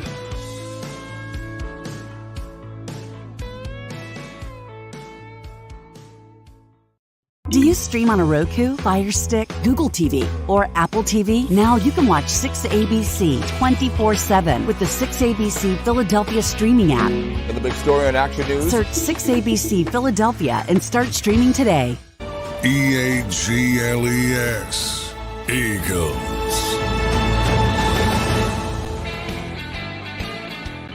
Mac Guides here on Birds 365. McMullen, McDonald, and our buddy Mike Tanier, one of the very few people on earth who has a better gray beard than me. Good to have him here with us on Birds 365. Mike Tanier, I'm going to start you with this question. And if you feel the need to be incredulous, jump right in and be as incredulous as you need be. But it's a hypothetical question that I couldn't get an answer for earlier because it was an incredulous question. Let's say both Derrick Henry and Saquon Barkley have markets this offseason that crater, that not only is the NFL running back devalued at a ridiculous rate, and that they're both willing to play for $3 million this year. And the Philadelphia Eagles have their choice of which two they want. They both say, we're in. Eagles, yes, we'll sign for $3 million. I know this is hypothetical. I'm not suggesting it can actually happen. I'm just trying to get an answer to get your opinion on the two players and where the Eagles offense is going from here. If you can get either one of them for $3 million, which would be a better fit for the Philadelphia Eagles, Derrick Henry or Saquon Barkley? Saquon Barkley. I don't know what Derrick Henry's role would be with the Eagles. We're going to assume, even with Kellen Moore coming in, that the short yardage package is still going to have something tush-push related that's going to be sneak-oriented. I think Derrick Henry's best value is as a goal line option at this point in his career. He's a guy who can not only get you that 1 yard, but you've seen him throw option passes and stuff like that. He's that threat from the I formation. I don't see the Eagles using that. I'm glad you asked, though, because I love the idea with the running back market being devalued, and other people gave me this idea. Why not get two or three? If you can get guys for $3 million a year, why not get Saquon and Tony Pollard, who's worked with Kellen Moore in the past? And then you have like this one. Oh, man. Mike, you're setting Eagles fans on fire, man. They're going to, we could get Saquon and Tony Pollard. Get Saquon and Austin Eckler, and Eckler comes in on third down. There's all kinds of ways you could do that. Let me repeat. That was a completely hypothetical question. Not one based in any reality where you're going to be able to get one or two of those guys for $3 million per. The reason why I asked the question is John and I debated a little bit early in the show. He's not as into Saquon Barkley as I am, because he says too much of Saquon's value is tied into being able to catch the ball out of the backfield, and he doesn't think either the Eagles or Jalen Hurts or whatever are going to do that in this upcoming year for varying reasons. I think they should be able to expand it. I'm not just going to accept because they didn't do it last year, they couldn't do it next year, and that's why I would, at the right price, be interested in Saquon Barkley or a guy like Derrick Henry, who's just hand him the football and watch him run. And his game would better, if you believe Jalen Hurts is not going to be capable or willing or whatever else of throwing the ball to a back out of the backfield, Derrick Henry, make the argument, a better straight ahead runner. That's the reason I asked the question. Just should the Eagles be open-minded to getting their offense to be more proficient throwing the ball out of the backfield, or should they just stick with what they've done the last couple of years, straight ahead, best offensive line. Let's block it up and let Derrick Henry get 4+ yards of carry. Assuming the Eagles still have the best offensive line in light of recent events. And of course, that's true. Right. And that's one thing to look at. I'd like to see both of these backs behind a real offensive line, which I don't think I've seen either of them in 2 years. In terms of passing out of the backfield, I mean, you still have rudimentary things, assuming this is still Sirianni-based offense, which is kind of iffy. You know, you still have basic swing passes and things like that. And Barkley is very effective on those. But, you know, if we're changing the offense, I'd like to see a more dynamic screen game. I like to see a little bit more of the use of the running back as more than just a guy running inside, outside zone. And we're talking about free agency. I'd love to see a real number 3 wide receiver. I'd like to see a real slot guy. Yeah. Not just a guy you put in the slot because he's number 3, but like somebody who can just, you know, run the shallow drag, catch the ball, and do something. Wait a minute. You don't think Quez is coming back? I don't the think coach's favorite player? I wish Quez Quez is done? Oh. I wish Quez well. Yeah. Boy, Mike, you got to get a third receiver involved. You got to get Tony Pollard. You got to get Saquon Barkley involved. Yeah, man, there's only one football. The Eagles are going to have to get a lot of people involved. And Saquon Barkley in general, I'm getting in trouble a lot this week, so I'm going to get in trouble again. I want to get your thoughts on him. I think he's overrated. I don't think he's that good. He's tremendously talented. Don't get me wrong. But I think, you know, Jody and I talk about pedigree a lot, and a lot of guys have to overcome their pedigree. Brock Purdy has to overcome his pedigree. In the case of Saquon Barkley, I think everybody defaults to his pedigree. Oh, he's the number 2 overall pick. He's this, he's that, he's that. Look at his career in New York. Before the injury, he had the great rookie season, and then he got hurt. And he was never the same. And then he had a little bit of an uptick in, I guess it was 2022. And then last year, he's under 4 yards a carry. Yeah. He's not catching the ball out of the backfield. It's 6 yards. It's not impactful.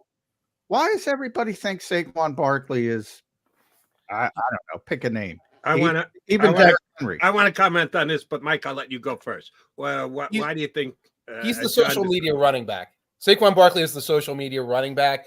New York fans have been like obsessed with him for years because there's no one else for the Giants to obsess about. And he does have that fame.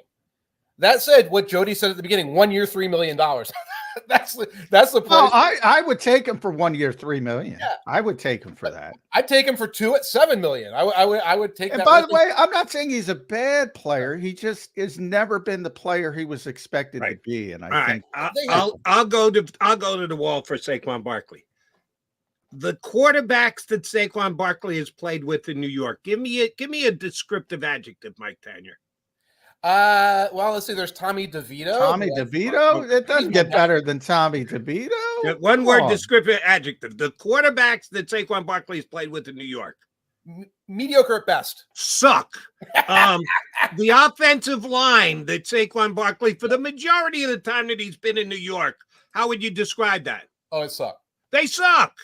So you expect Saquon Barkley to lead the league in rushing when he's got no quarterback, awful wide receiver. If there's a defensive coordinator facing the Giants and your number one priority for the last 5 straight years hasn't been first things first, we stop Saquon, then you should be fired. He's it. That's all that they've had. Sounds like the man. I had the luxury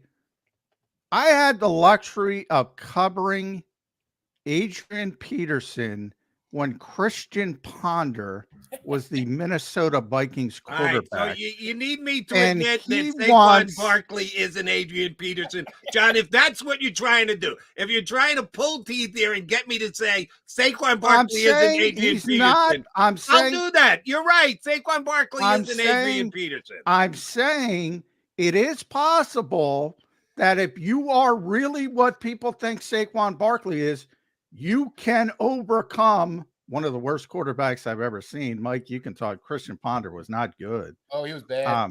He was very bad. I would say he's far worse than Daniel Jones. I'd go that far.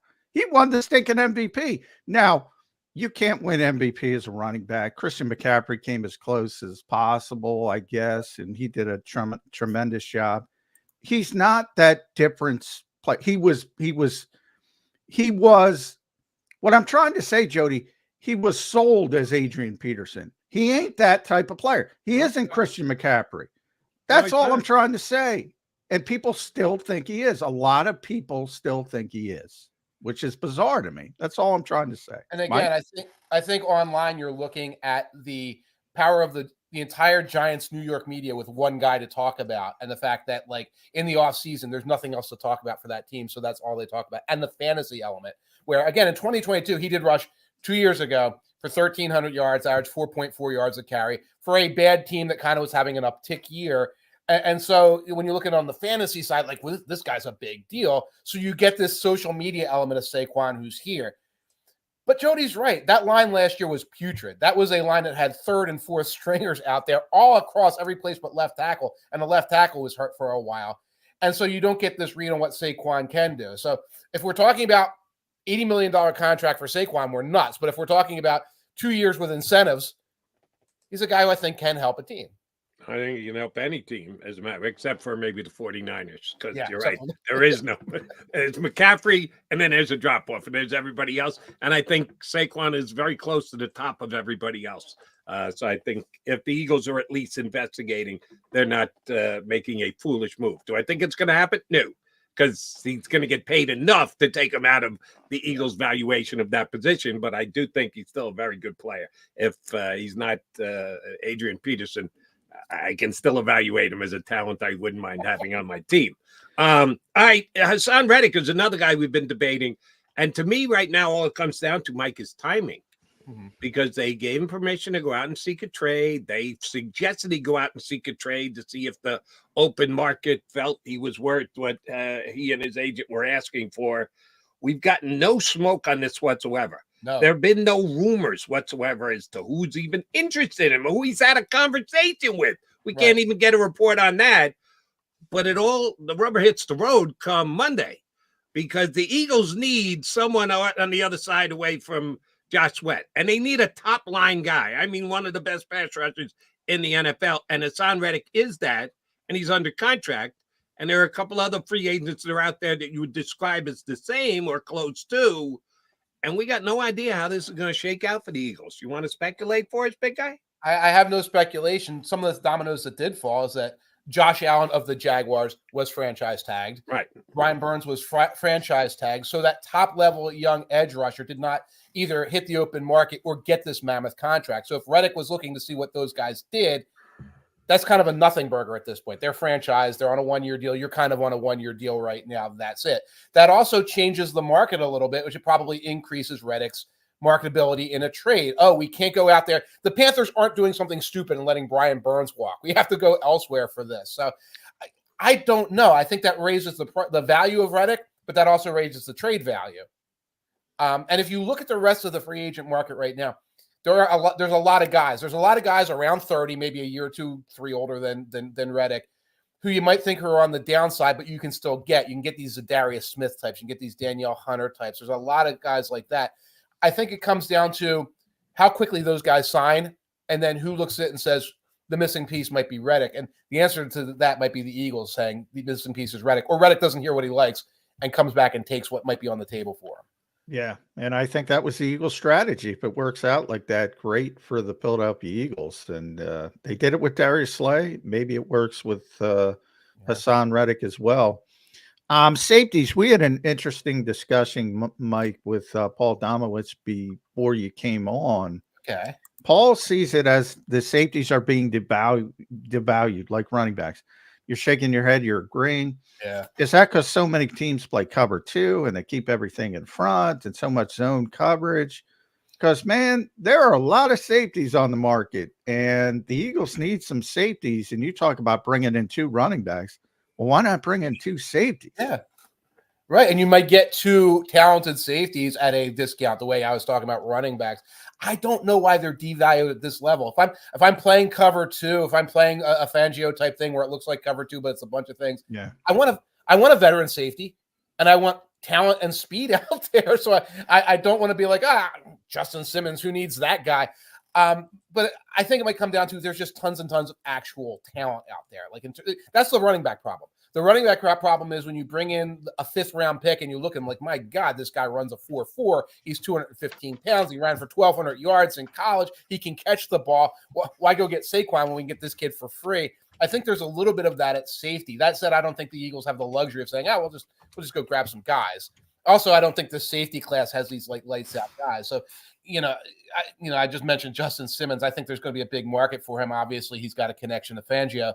Yeah. He'd be somebody to look at unless it turns into some kind of bidding war. But do you think the Eagles are going to get the top safeties in the league are all making over $10 million? And John has told us a couple times they were ready to go there for Marcus Williams a couple of years ago. The Ravens were willing to go even further for a guy. Are they going to pay a safety over $10 million? It depends on how it's structured, but I would do that for Simmons at this point in his career. I think he's got a year or two left. I would do that for Eddie Jackson. I'm not Howie, though. I don't think it would be a bad investment at this point. I think a lot of us, I'm sure you talked about the way Howie's talking about a fresh start and things like that. I'm trying to interpret that if he means that to be, if we go into free agency, it's got to be these younger guys that we have to we're building for a 3 or 4 years right now. Well, it's interesting you bring that up, Mike, because I think he is saying that. But then I think somebody like Simmons hits the market and you go, wait, we got to revisit that plan. Right. On paper, I'd like to get Jordan Fuller for the Eagles. I think he's a perfect fit for the Fangio scheme. He's young. He's 25, 26, coming off that first-year contract. Won't be that expensive. But then Simmons comes in, and I think he'll probably get, 14, 15 million? He'll be up there still. Yeah. But he's good. He's still good. Xavier McKinney's sitting there. Yeah. Yeah. The Cameron Curl. Curl's another one. I don't know as much about Curl. I know he can play. McKinney's a guy that had some injury problems, etc. He can play when he's healthy. He's very young. The Giants have no idea what they're doing at this point. They're a terrible organization. Terrible organization. I think if the coaching staff is banana pants, we think our coaching staff was banana pants. Take a look at what Dayball and those guys have been doing to each other behind the scenes.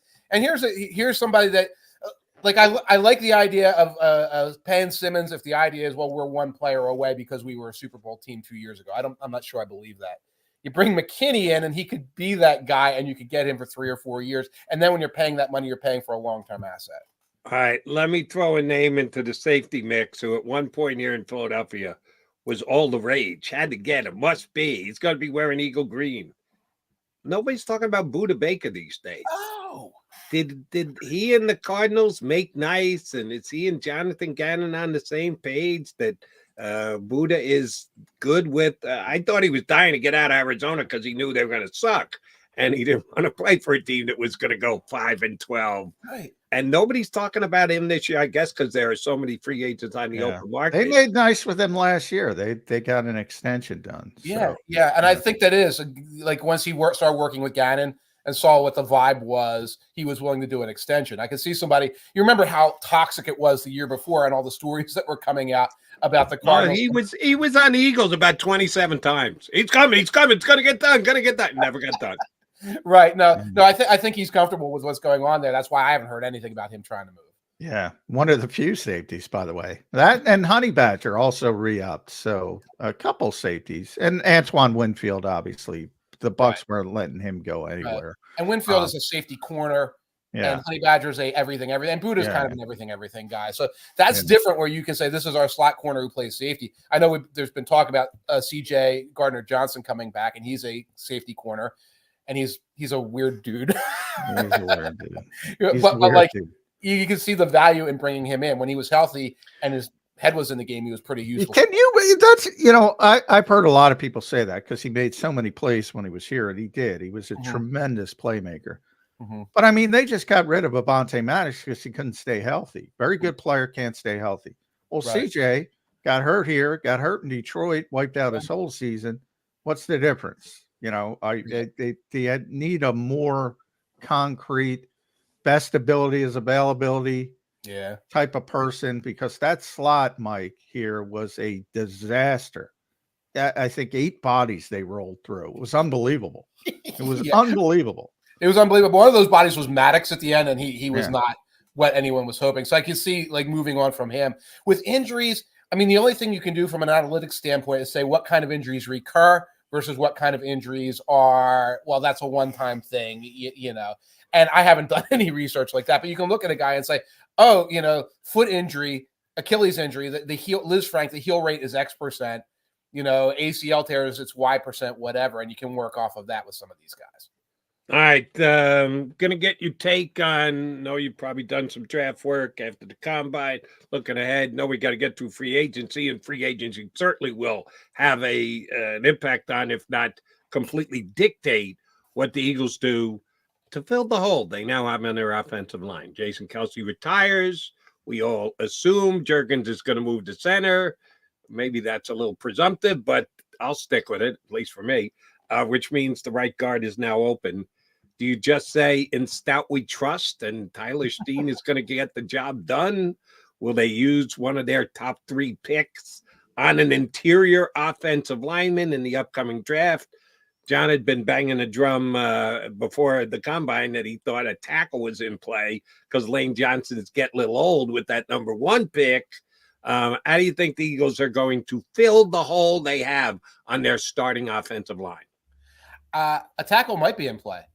If you're buying that too, huh? If you're thinking like Howie, well, there's so many of them. That's why I say, there's so many of them. There's Talis Fuaga of Oregon State, who's a natural right tackle, and the only reason why he's a natural right tackle is because he's played there his entire career, and his arms may be a little shorter than the left tackle, like this whole thing that they do with left tackles and their arms. But he's been at right tackle forever at Oregon State. He's an absolute monster. He can move. If you're saying we need somebody to replace Lane Johnson, who might be there a little later in the first round, that's a guy you can get.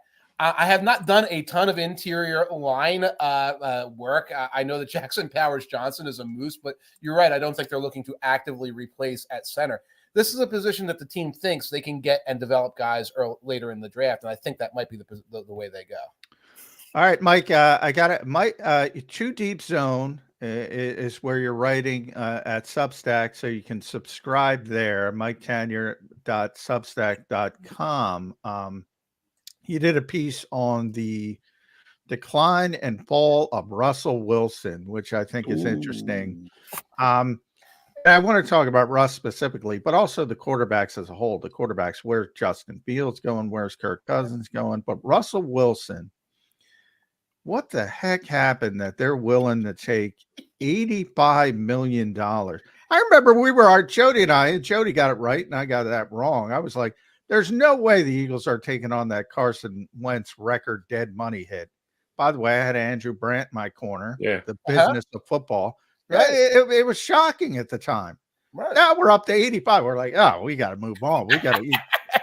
It's unbelievable. What the heck happened? Well, take Carson Wentz's level of wackiness and like multiply it by itself 10 times. You get what Russell Wilson was doing before Sean Payton came in. And a lot of us, Sean Payton gets hired, and like people are like, well, Sean Payton's being hired to fix Russell Wilson. And it's like, he's not, at least not in his mind. He's there to have the power and gravitas to replace Russell Wilson, to be able to say, I'm the sheriff, and if this guy doesn't toe the line exactly the way I do it, and I get rid of him, nobody's going to blink at this because of like how I'm perceived within the NFL, et cetera. So now you've got Sean Payton, whose cap situation is a mess. That's why they're getting rid of core defensive players who've been there for a long time. And it's year 2, and he's going to just do a rebuild. He's just going to do a rebuild.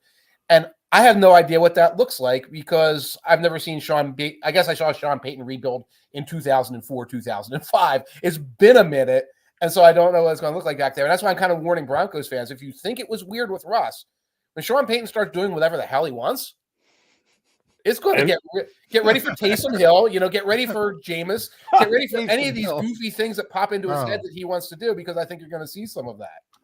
And by the way, they don't have a high draft pick, so they don't have the pieces to be able to get up and take one of the top 3 because they traded all of those for Russell Wilson, who they just kicked out the door with $85 million dead cap hit. Who the hell's going to be their quarterback? Right. Grin and bear it and take JJ McCarthy and he's the guy. I heard a Sam Darnold to Denver rumor. I think we might get a Sam Darnold sighting with the Denver Broncos. There's a couple situations. And I brought up Justin Fields. Where do you think Justin's going to end up? And then Minnesota, if Kirk Cousins goes to Atlanta, a lot of people are speculating they're up there. You talk about a team with nothing, no winning. That's Kwesi Odopa-Mensah has not done a great job there. They might be in a similar situation, and you might have a Gardner Minshew getting another starting job. Yeah, it's crazy. This quarterback, the quarterback carousel, Mike. Talk about that a little bit. Quarterback carousel. It sounds like the comfort level of Atlanta is let's bring in Kirk Cousins for a year or two and have those Matt Ryan type seasons that we got a couple of years ago, which start to look pretty good. It's like, oh, we're kind of a playoff team with this this sort of stationary but smart quarterback. And if you look at everything else they have around them in Atlanta, and if you look at that division down there, it's like, yeah, Kirk Cousins comes back healthy and just like runs a normal offense with a good offensive line and good running backs. They can win 12 games with their schedule. So you can see what Atlanta's thinking there. The Justin Fields thing, I thought Atlanta was in play. It doesn't look like that's the case. The Steelers are all over the place. They're talking to Russell Wilson. I don't think that's going to happen, but the Steelers are casting a wide net. And, when Fields goes, he's going to go to be a competitor. Whether he's going to be a competitor for Kenny Pickett or, I don't know, a competitor for Daniel Jones in New York or something like that, he's not going to get a starting job. And that means he's going to move for like a third, fourth round pick. Ooh. Yeah, it's going to be like almost like Trey Lance. It's going to be like Sam Darnold a little bit, except that Sam Darnold, like they overpaid. The Panthers overpaid a couple of years ago. So it is very strange. I forget who else you mentioned in there. Gardner Minshew, Minnesota. That's like, what does Minnesota do if they lose Kirk Cousins? Well, and Kwesi has been playing hardline Moneyball. I think he thought as soon as Cousins got hurt and like Jefferson was hurt at that point, it's like, well, you know what? This team's going to sort of tank it out naturally along the way. We bring in Joshua Dobbs off the street, and it's fine. We'll finish 5-12, and then we'll get a high draft pick. And of course, the team plays well, and like, oh no, you're picking a little later in the first round. So, one scenario is, and I saw this from the Vikings media, there's ways that team can trade up and be involved without gutting things along the way. So I wouldn't be surprised if they try to trade up into a position where they can get one of these quarterbacks. But then when you start playing that game, you mentioned, getting stuck with J.J. McCarthy. J.J. McCarthy might not leave the top 5 at this point. Are you? Hey, that's what I was going to. Do you think it is a legit? I guess you do. Legit possibility for the top 5 are going to be quarterbacks. It could definitely be that. There's a couple things in play. One is that the New England Patriots are signaling that they just might want Marvin Harrison Jr. I don't believe that. I think they might be goofing off a little bit, seeing what's out there when someone calls them for a trade. But I think Caleb Williams is going to be number 1. I think Jaden Sanders is going to be number 2. I think McCarthy's in play for the top 5 right now. Drake May. Yeah. And Drake May. Yeah. So are you projecting what you think is going to happen, or are you giving us the Tanier ratings? That close to the top 3. A little bit of projection and a little bit of that. I like McCarthy. I wouldn't take him 3rd overall. I wouldn't take him 4th. That is bold. Here's the question I have for you. Yeah. Would you take him before Michael Penix? Yes, I would take him before Michael Penix. I wouldn't. I'm not a Drake May fan either, but I'm not there. I'm not there yet. I'm a Jaden Daniels guy. That's who I want. I want Jaden Daniels for the modern game. Now, he's a little bit slight. That scares me a little bit. Mm-hmm. He's got to take care of himself. But, boy, I think he's going to be a playmaker. I think he is a lot of Jalen Hurts. Yeah. I'm a Drake May guy. I would take Drake May with the number 1 pick overall ahead of Caleb Williams, because I think Caleb could be a handful. He might be someone that you have to deal with above and beyond just how good he is on the field. I think he's taking a pay cut. Yeah. With Caleb Williams, it's almost like you have to approach him like he's a 4th-year free agent walking in. Right. Yeah. And do you really want to do that with a rookie who's never played it down in the net? Well, luckily he's going to go to a very strong organization with a history of handling things at the quarterback position very well. Oh my God. I'll flip side what Jody Mack comes in. You have somebody who's coming in who's already handling his money, who's already got these figures. So it's not like, money's going to change this kid. You don't have to worry about it. He's already got it. Yeah, that's right. He's already learned some of those skills along the way. Maybe that's a plus. Yeah. Or he actually took a step backwards this year when he started to make some money. So he's going to make even more money. So he takes another step backwards. That's as reasonable a scenario as the one you just laid out, Mike. All right. So John asked this question of several guys we had on this week. I'm stealing his line, his descriptive adjective. Splashy. Will the Eagles between Monday and Wednesday do something splashy? And you can use your own definition of splashy. John's got his, I got mine, you got yours. None of us will be wrong, but I hope we're all in the same ballpark or close. Will the Eagles do something splashy between Monday and Wednesday next week? The only splashy thing I could think of would be Reddick re-signing. That's the only thing that I could see them making a move for, or some kind of Fletcher motion. I don't see them doing something outside the box like that. If Howie's got this wacky trade for the draft in his mind that he's working on, some of these pieces have to fall before the trade partners would say yes. Like nobody's going to make these galaxy brain. I can see the Eagles somehow being a broker in one of these trades and winding up with somebody's second round pick as they try to move up, and the Eagles just moving around a little bit. Yeah, all these quarterback desperate teams take advantage of them. Yeah. Right. Oh, you need some other piece to get this piece to work. Well, we'll throw this draft pick in, but then you have to give us this, and they come out the other end. Like Kirk Cousins sort of has to fall before teams want to do that. You know, the Vikings have to be like in the mix to say we want to do something, or the Bears, with Fields. And I don't think you're going to see that in the next 3 days. And I don't know that it's juicy, it's splashy, okay, to use Johnny's word.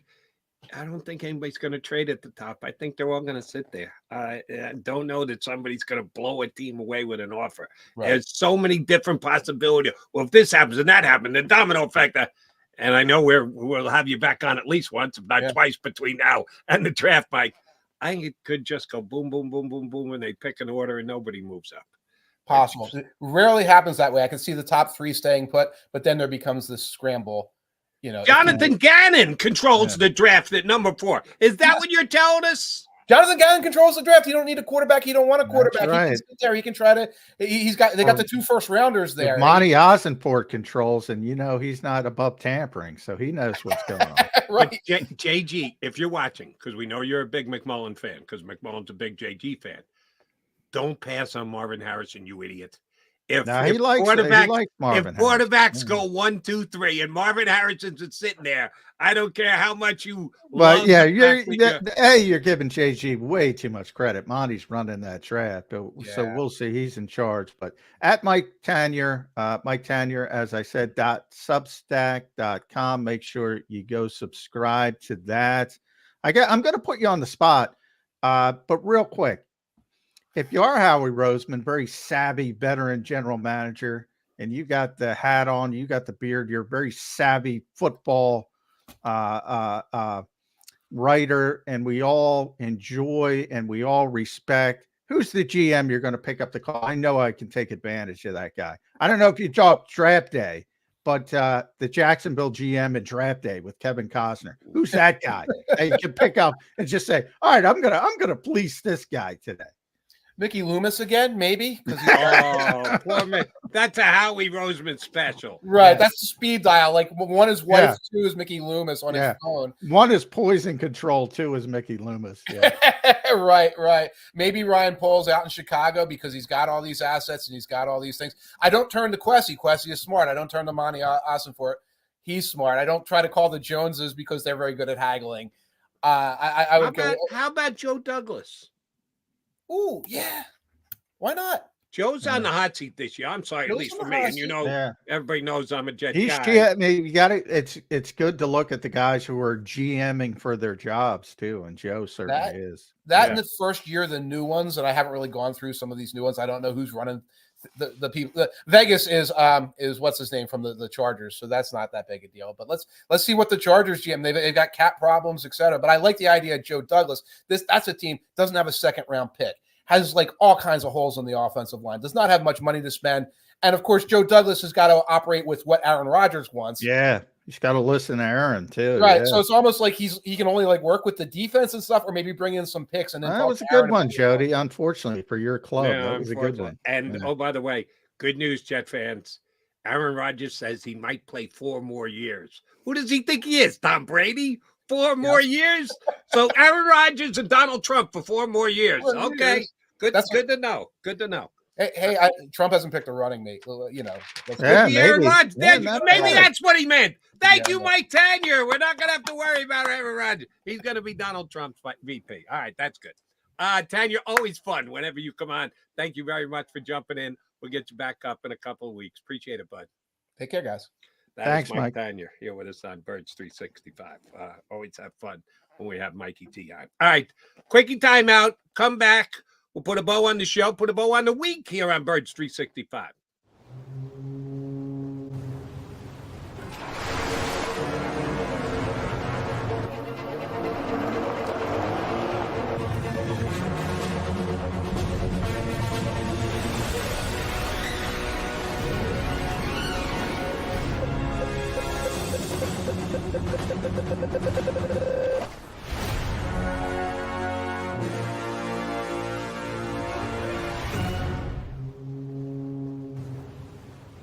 Imagine for a moment that you went to work today and when you came home, you were catastrophically injured. Your life and your family's life. That's what happened to union construction worker Mike Little. I was scared of what the end was going to be, but to be 100% honest with you, I knew I was going to be all right just by talking with Brian. In my heart, I just knew everything was going to be all right. Call the firm and find out why they say, "We got this." Call 215-458-2222.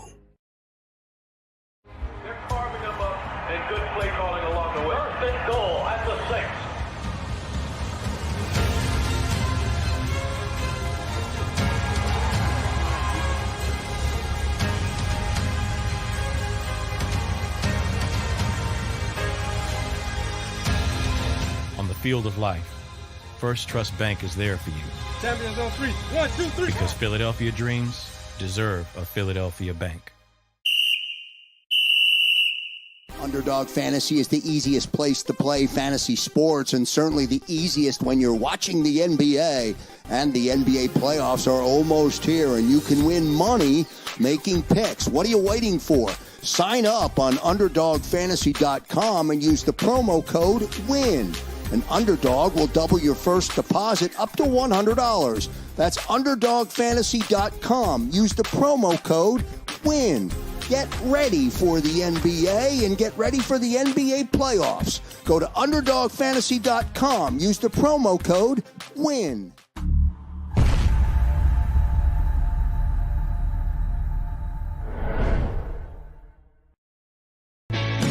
Hi everybody, my name's Jason Lombardi. I'm an inspector at DryTech.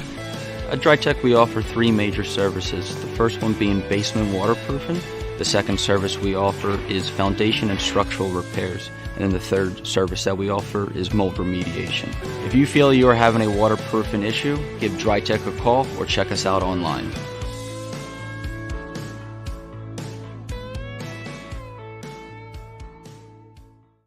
Do you stream on a Roku, Fire Stick, Google TV, or Apple TV? Now you can watch 6ABC 24/7 with the 6ABC Philadelphia streaming app. For the big story on Action News, Search 6ABC Philadelphia and start streaming today. EAGLES.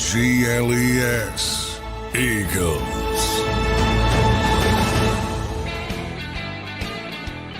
All right, running out of time here on Birds 365. Johnny Mac, I need to make a promise to our loyal streamers here on Birds 365. Good number today. Thank you to everybody who streamed in. You could do your boys a favor and hit the like button on the way out the door today. I'm just saying. You make up your own decision. If Aaron Rodgers plays 4 more years in the NFL, and we do Birds 365 for 4 more years, we're up to show 719 as of right now. Tack on another 4 years, we'll be up into the 1700s. I promise that next year, I will do each and every show here on Birds 365 on ayahuasca. If somehow that extends his career for 4 more years, I will do an entire year of Birds 365 taking ayahuasca every day. I'll tell you what, if he does play 4 more years, I think as a Jets fan, you can emerge from the darkness because that means he's playing well, and that means it's working out. And whoa. Time out, Aaron Rodgers. How do we not know the ayahuasca is not going to tell him that he should go to Seattle and get into the grunge scene and or relocate somewhere. Hey, He's not very locked well, into the Jets. He's not married to the Jets. He could wake up one day after a nice trip and say, oh, no, I need to go to Texas.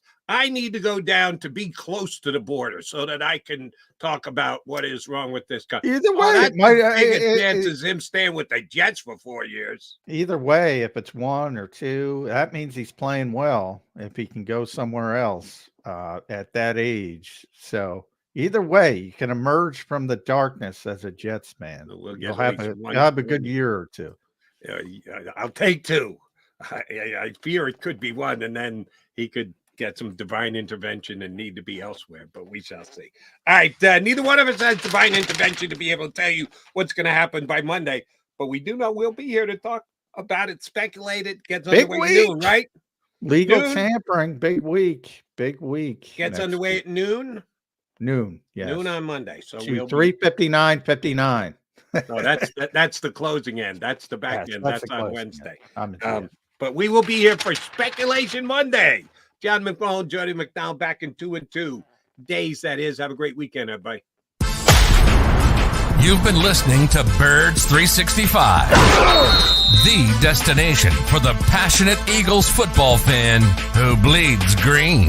If it's Eagles football, we're talking about it. Debate inside the locker room and guests that are some of the greatest football minds from around the region. We hope you enjoyed the show. We know we had a blast. Make sure to like, comment, and subscribe, and we'll be back soon. But in the meantime, hook up with us on social media at JAKIB Sports. See you next time on Birds 365.